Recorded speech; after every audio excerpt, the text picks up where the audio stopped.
Have you ever wondered why some hatcheries seem to have a perfect line of birds, while your own crosses leave you with more questions than answers? Have you dreamed of improving egg production, the robustness of your birds, or perhaps creating a strain with unique characteristics, only to feel like the process is a lottery? Hold on, crossbreeding chicken breeds isn't a game of chance. It's a science, an art, and above all, an informed decision. In this video, we're going to reveal the 20 key things every breeder needs to know before even thinking about crossbreeding chickens. Forget the myths and the "that's how it's always been done" mentality. I promise you that by the end of these 20 essential points, you'll have a clear roadmap to transform your breeding efforts into a resounding success. Want to know the secret to genetically designing your own elite lines that exceed all expectations? Are you interested in discovering how to identify the champion breeders who are the key to success in breeding? And what about the deep knowledge to maximize hybrid vigor without falling into the traps that drain your bird's vitality? Get ready to learn all this and much more. If you're ready to take your hatchery to the next level, stick around until the end, because what you're about to discover will forever change the way you view poultry breeding. Let's get started. 1. Thoroughly understand the breeds you want to cross, the cornerstone of all success. Before you even consider putting a rooster and a hen together for crossbreeding, it's absolutely essential and the fundamental pillar that you research, understand, and master the characteristics of the breeds you have in mind. This isn't just a recommendation. It's the first and most critical golden rule for any breeder. Blind crossbreeding, without this prior knowledge, is a gamble with a high probability of failure and disappointing results. You need to know that each chicken and rooster breed is a genetic universe with specific purposes, developed over decades or centuries. Some are champions in egg production, others are ideal for meat, and some stand out for their ornamental beauty or docile temperament. Knowing their origins, their development history, their innate strengths, and their inherent weaknesses will allow you to select the right breeders that truly bring you closer to your goals. Beyond the obvious traits, you need to delve into aspects like their standard size, the age range for maximum fertility, their resistance to specific diseases common to their line, their particular nutritional needs, and even their social and reproductive behavior. Are they prone to broodiness? What type of plumage or conformation do their offspring have?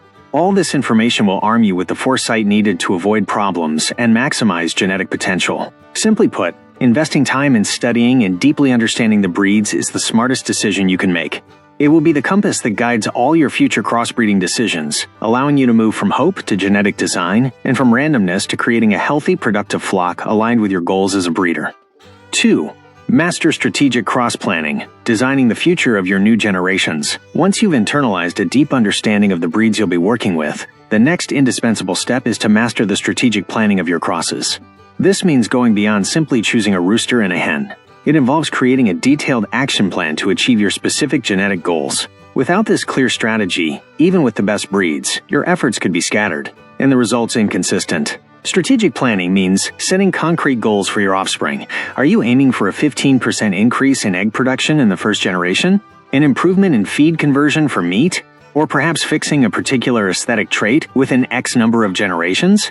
This requires visualizing the end product of your crosses and working backward to design the appropriate combinations, not just thinking about the present, but about how each cross contributes to the continuous improvement of your line. Finally, your strategic plan should include defining the bloodlines you will maintain, how you will cross them, pure line, first-generation cross, back crosses, and a breeding schedule to optimize the use of your breeders.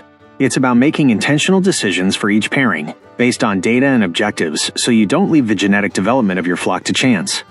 3. Understand multifactorial trait inheritance, beyond egg color. It's a fact that eggshell color is a characteristic exclusively linked to the mother hen's genetics, a crucial piece of information for anyone wishing to produce eggs of specific shades.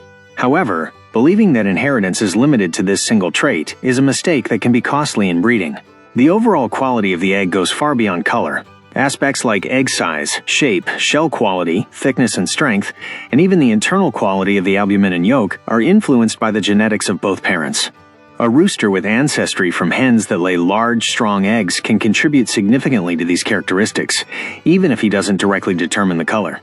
Don't underestimate the rooster's role in the general conformation of the eggs his daughters will produce. Therefore, when selecting your breeders, look beyond obvious traits and consider each parent's genetic contribution to a broader set of characteristics.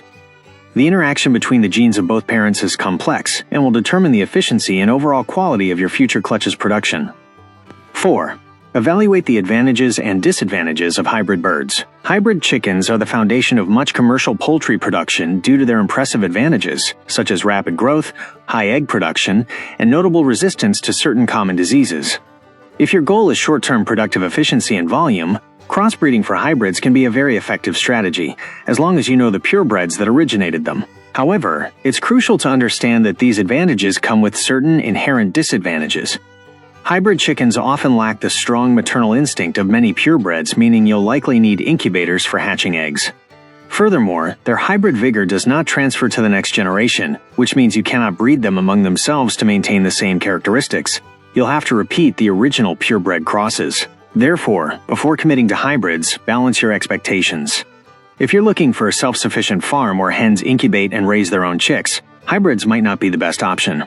However, if you prioritize consistent production and yield, with a plan for recurring genetic material acquisition, hybrids are an excellent choice to consider. 5. Consider the physical implications of size in both parents in crossbreeding. When planning a cross, the rooster's size relative to the hen is a critical factor you must consider, not only for the viability of mating, but also for the hen's welfare. Crossing a significantly larger and heavier rooster with a small breed hen can result in severe injuries for the female during mating, ranging from back wounds to fractures and even death. In addition to the physical risk to the hen, a size imbalance can cause considerable stress for her, affecting her willingness to reproduce and, consequently, her fertility. Mating attempts can be ineffective or traumatic, decreasing the chances of obtaining fertile eggs and creating a detrimental environment in the coop. Therefore, your responsibility as a breeder is to ensure physical compatibility between your breeders. Opt for roosters of similar size or slightly larger than the hens you intend to cross them with. In cases where crossbreeding with size differences is desired for genetic characteristics, you must be prepared to carefully monitor each interaction or consider techniques like artificial insemination to avoid harming the birds. 6. Recognize the interaction between genetics and environment in inherited personality. While it's true that a chicken's temperament has a strong genetic component, a naturally docile or aggressive hen tends to pass these traits on to her offspring. It's crucial to understand that the environment plays a significant modifying role. A chick genetically predisposed to calmness can become nervous in a stressful environment, or vice versa. The way you manage your birds from an early age, their socialization with other animals and people, the size of the available space, and the stability of the social group are environmental factors that will shape the expression of inherited personality traits. Good management can enhance the positive aspects of temperamental genetics and mitigate the negative ones. Therefore, when selecting breeders, don't just evaluate their genetics for production, but also their behavior and that of their ancestors. More importantly, ensure you provide an enriched, low-stress environment so the chicks can develop their optimal temperament, maximizing the genetic potential for docility or hardiness you seek. 7. Understand Mendelian genetics and the inheritance of specific traits. For any breeder seeking predictable results, it's fundamental to master the basic principles of genetics. For that, I've left a link in the video description to the basic genetics course I've prepared for you. You need to know how dominant and recessive genes work, and how simple characteristics like plumage color, comb type, or the presence of feathers on the legs are inherited. Ignoring these principles is like building a house without blueprints. Studying the characteristics of the breeds you're going to cross will allow you to predict the probabilities of a specific trait appearing in the offspring of a given cross. This is especially important if you're looking to establish a particular color or eliminate an undesirable characteristic. Understanding that some traits skip generations, recessive traits, will give you the patience and vision needed for your breeding program. By applying this knowledge, you'll be able to select your breeders not just by what you see in them, but by the genes they carry and will transmit. This will help you avoid unpleasant surprises and accelerate the process of obtaining the desired characteristics in your flock. Genetics is the hidden language of breeding, and you must learn to speak it. 8. Learn and apply advanced chick sexing techniques.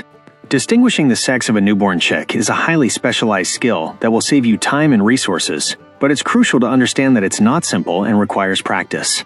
Vent sexing, while the most common method in the industry, demands great skill and years of experience to perform quickly and accurately without harming the chick. Beyond vent sexing, you should be aware of other techniques that can be useful. Some breeds are auto-sexing at hatch, meaning their sex can be determined by differences in down color or wing feather length. Researching these breeds can greatly simplify identifying males and females in your hatches. Consider that if sexing accuracy is crucial for your goals, for example, if you only need laying hens, investing in learning these techniques or seeking a professional sexer will be a smart decision. Early and accurate sexing will allow you to optimize space and resources, allocating only the chicks you truly need for productive development. 9. Practice responsible inbreeding, a double-edged sword. We've discussed this point in several videos before, but it's important to highlight it again because knowing how to use this technique is vital. In the hands of experienced breeders, it's used to quickly fix desirable traits in a bloodline, consolidating specific characteristics like a particular plumage color or high production. However, inexperienced use can be catastrophic. The greatest risk of inbreeding is the concentration of undesirable genes. By mating relatives, you not only fix good genes, but also increase the probability that harmful recessive genes will be expressed. This can lead to decreased fertility, increased embryonic mortality, deformed chicks, smaller size, reduced disease resistance, and a general reduction in vigor within the clutch. 10. Understand that maternal instinct isn't always a predominant trait in all breeds. It's crucial to know that a hen's broody instinct and her ability to incubate eggs and care for her chicks vary drastically among breeds. While some breeds like Cochins or Brahmas are known for their strong maternal instinct and mothering ability, others, especially breeds developed for high egg production like Leghorns, have almost completely lost this characteristic. If your plan is for the hens themselves to be responsible for natural incubation and chick rearing, it's imperative that you research and select breeds known for their maternal instinct. Trying to get a hen without a natural predisposition to go broody will be a frustrating and often fruitless task, leaving you with unhatched eggs. Therefore, before crossing your hens, define whether natural rearing is a priority for you. If it is, look for hens with good broodiness genetics and provide them with a quiet, safe environment where they can develop this behavior. Otherwise, prepare for artificial incubation and raising the chicks without the help of a mother hen. 11. Managing the social dynamic of a rooster in his harem. You need to know that a rooster doesn't just have a reproductive role in a chicken coop. He's the leader of the flock, protector, and maintainer of social order. Ideally, you should keep one rooster for every 8 to 15 hens, depending on the rooster's vigor and the hen's size. This balance is crucial for group harmony and effective reproduction. Introducing too many roosters into a limited space or an unbalanced group is a recipe for disaster. Roosters will compete for mating rights and dominance, leading to constant fights, stress for the hens, physical harm to the males, and even death. Furthermore, an excess of roosters can overmate the hens, causing them stress, injuries, and a decrease in egg production. Therefore, before breeding, make sure you have an appropriate male-to-female ratio. Observe your rooster's behavior. A good rooster cares for his harem, warns them of dangers, finds food, and is an active but not overly aggressive breeder. A dominant but not abusive rooster is key to a healthy and productive chicken coop. 12. Understand the crucial impact of nutrition on fertility. Before starting any breeding program, it's fundamental that you understand that nutrition plays a primary role in the fertility of your roosters and hens. Basic feeding isn't enough. Breeders need a specific and balanced diet, rich in high-quality proteins, vitamins, especially A, D, E, and B, and minerals like calcium, phosphorus, and selenium. A nutritional deficiency in the rooster can result in low sperm production, poor quality sperm, or decreased libido, directly affecting the fertility rate of the eggs. In hens, a deficient diet not only reduces egg production but also compromises the quality of the yolk and albumin, essential elements for embryonic development and chick viability. Therefore, invest in feeds specifically formulated for breeders, or supplement their diet with natural sources of key nutrients. Monitor their body weight and physical condition to ensure they're receiving adequate nutritional intake. Good nutrition is the foundation of successful reproduction and healthy, vigorous chicks. 13. Prioritize health and welfare in breeders. The health of your breeding birds is a non-negotiable pillar before and during the crossbreeding process. You need to know that any disease, even subclinical in the rooster or hen, can have a devastating impact on fertility, egg viability, and the health of the offspring. Diseases like mycoplasmosis, salmonella, or even internal parasites can drastically reduce hatch rates and chick survival. Implementing a strict biosecurity program is your responsibility. This includes quarantining new birds, regular cleaning and disinfection of facilities, pest control, and an appropriate vaccination program based on prevalent diseases in your area.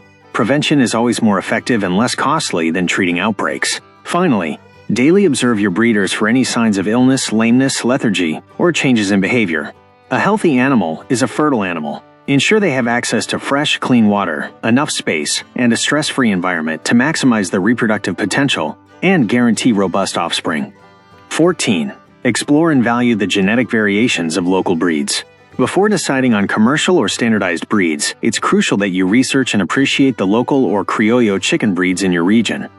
You need to know that these birds often possess valuable genetic adaptation to specific climatic conditions. to endemic diseases, and to locally available food resources. They have evolved to thrive in your environment. Crossbreeding with these local breeds can provide a hardiness and resistance you won't find in foreign breeds, which may be more productive in a controlled environment but less resilient in field conditions. Utilizing these local genetics can reduce your dependence on external inputs and increase the sustainability of your project. Consider the potential of crossing local breeds with commercial breeds to combine the hardiness of the former with the productivity of the latter. By doing so, you not only contribute to the conservation of avian biodiversity, but also can develop lines of birds that are exceptionally well suited for your specific purposes and conditions. 15. Implement a rigorous system for pedigree recording and traceability. If your intention is to carry out selective breeding with clear objectives, it's absolutely fundamental that you know how to maintain detailed pedigree records of your birds. Note the pedigree of each breeder, parents, grandparents, mating dates, fertility rates, number of eggs laid, hatch percentage, and the characteristics of each chick. These records are your genetic roadmap. They will allow you to identify the most productive bloodlines, those that transmit desired traits, and, crucially, those that may be transmitting undesirable characteristics or health problems. Without this information, your crossbreeding decisions will be based on guesswork, not data, which will slow your progress. 16. Understand the influence of age on reproductive capacity. You need to know that the optimal age for reproduction is a critical factor in the success of your crosses. Both roosters and hens have a fertility peak that you must consider. Generally, roosters reach full reproductive maturity around 6 to 8 months and maintain high fertility until 2 or 3 years of age, gradually declining afterward, depending on the breed. Hens, for their part, begin laying eggs around 5 to 6 months of age, but their egg quality and fertility are generally optimal between their first and second year of life. As they age, egg production decreases, and although they may remain fertile, egg quality and hatch rate can be compromised. Plan your crosses considering the age of your breeders to maximize fertility and chick viability. Replacing your older roosters and hens with younger, more vigorous individuals at the right time will allow you to maintain consistent and healthy fertile egg production. 17. Explore artificial insemination as a breeding tool. Although for the amateur breeder, artificial insemination may seem like a complex technique, it's important to know that it exists and is an invaluable tool in commercial poultry farming and genetic improvement programs. If you face size problems between breeders, rooster aggression, or simply want to maximize the use of a genetically exceptional rooster, artificial insemination is an option to consider. This technique allows you to collect semen from a rooster and deposit it directly into the hen's oviduct, eliminating the need for natural mating. This is particularly useful for interracial crosses where size differences make copulation difficult, or to avoid the stress and injuries that an excessively large rooster could cause a smaller hen. 18. Choose between natural and artificial incubation, advantages and disadvantages. Before crossbreeding, you must decide whether you'll rely on your hen's maternal instinct to incubate eggs, natural incubation, or use an incubator, artificial incubation. Both have their advantages and disadvantages that you need to weigh based on your goals and resources. Natural incubation is ideal for small-scale operations or if you prioritize the natural behavior of the birds. The broody hen provides constant warmth, adequate humidity, and turns the eggs, in addition to caring for the chicks once hatched. However, not all hens are good setters, and a broody hen stops laying eggs, which interrupts production. Artificial incubation offers you greater control over the process. Temperature, humidity, turning, allows you to incubate a larger number of eggs simultaneously and doesn't interfere with the hen's egg production. However, it requires an investment in equipment, constant monitoring, and rearing the chicks without the mother, which can be more demanding in terms of time and resources. 19. Commit to selecting desired traits across generations. You need to know that selective breeding is not a one-time event, but a continuous, long-term process that requires patience, observation, and discipline. Crossing a rooster and a hen is just the first step. True genetic improvement happens by selecting the best individuals from each generation to be the breeders for the next. To do this, it's fundamental that you establish clear selection criteria based on your objectives. Which chicks exhibit the most desirable characteristics? Growth rate, conformation, egg production, temperament. Which are the healthiest and most vigorous? You must be rigorous and unsentimental when calling individuals that don't meet your standards. This process of trial and error and progressive improvement will allow you, over several generations, to fix and enhance the traits you seek in your flock. It requires a long-term commitment and the ability to objectively evaluate your birds, but the results can be a flock perfectly adapted to your needs and a source of pride for your efforts. 20. Implement strategic crosses to improve hardiness and local adaptation. If your goal is to have birds that thrive with minimal intervention and are resilient to your environment's conditions, you need to know that not all crosses are equal. Improving hardiness, that is, the bird's ability to adapt to less ideal conditions, resist common local diseases, and utilize locally available food, should be a priority. To achieve this, consider crossing breeds that already demonstrate good adaptation to your climate or prevalent diseases with those that possess good productive characteristics. Avoid introducing genetics that are excessively sensitive or require very intensive management if your breeding system is more extensive or backyard-focused. Evaluate the offspring of these crosses not only for their production, but also for their vitality, natural resistance, and ability to thrive with the resources you provide. Creating a hardy flock will save you costs on medications and specialized feed, and give you more resilient and sustainable birds in the long run. And now I'm going to give you an additional point that I almost forgot to include in this video, and it's a gift for you. 21. Master reproduction management and the breeding calendar. It's essential that you know that successful breeding isn't just about genetics and health, but also about rigorous management of time and resources. You need to learn how to establish a breeding calendar that aligns with your goals and the climatic conditions of your region, considering factors like laying seasonality and the availability of space and feed for chicks.